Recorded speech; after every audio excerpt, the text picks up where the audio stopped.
This poem's about the frontiersman.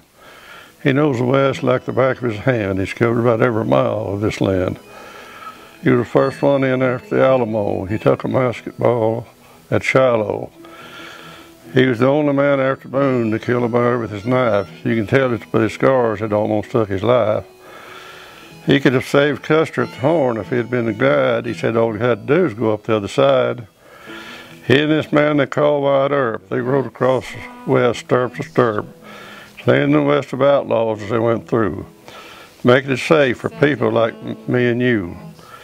Right now he's resting in his cave, letting his wounds heal and studying about who next to save. He'll be leaving soon, for there's more hills to climb and more mountain tops to see. But a fella can just do so much when he's only 3. Donald Meek, rodeo cowboy and cowboy poet. A native of Clarksville, Arkansas, he recalls the days when horses and cattle were a way of life. He shares his memories of rodeo days that inspired him to take pen in hand and create poetry. Well, I'll start from the ground, I guess. My dad always traded horses, and he traded for every old spoiled horse in the country. And of course, we always had horses to ride, but those old horses that wouldn't leave the house and so on, he'd get me out of a bed, with have a club cut and horse saddle, say, get out here and get on this horse. And I was more afraid of him than I was the horse, so I'd get on it.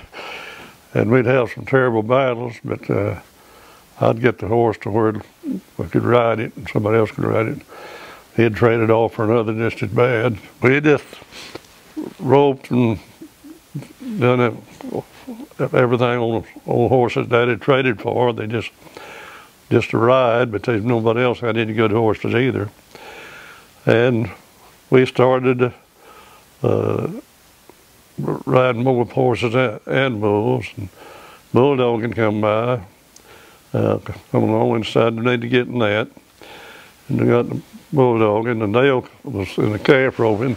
I never did calf rope much, but I done a lot of ribbon roping. And have an old homemade rigging or put a rope around something, and we'd get on it, and it'd go to bucking, and we'd ride till it bucked you off, or till you had all you wanted and jumped off. You just, well, I no such thing as a pickup man.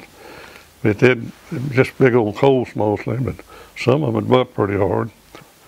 We had to keep our money together because I was making $38.50 a week, and Dale didn't have a job. He wasn't old enough to go to work. He wasn't about 16, 17. He wasn't. I started when I was 19. And so we started just entering and everything and got a little better horses. Wages $38.50 and entry fee is $40 a week, so we had to make a car payment and pay entry fee and everything. So we was competitive. Both of us tried all we had to win, and Dale got real good. I got mediocre, but we was good enough. We was making money. Not a lot, but we was keeping money together. Every little old town had a rodeo, and we was always in it. And like I say, he's in 5 mess, not me in 4. And if people got to where they knew us personally, they thought because they'd follow us from town to town, and our name was called so many times. And of course, we would always talk to people. Rodeos up and down the valley, some of them would go for 4 nights. We'd be rodeoing 4 nights and come in beat up, banged up, but we never did get hurt bad. We got maybe a little, but we never did get hurt bad, just beat and banged up maybe, or an old mash or something. But that's how we rodeo. Donald calls himself a simple man and believes he has been blessed by the good Lord above. However, Donald's life is an inspiration to all who know him.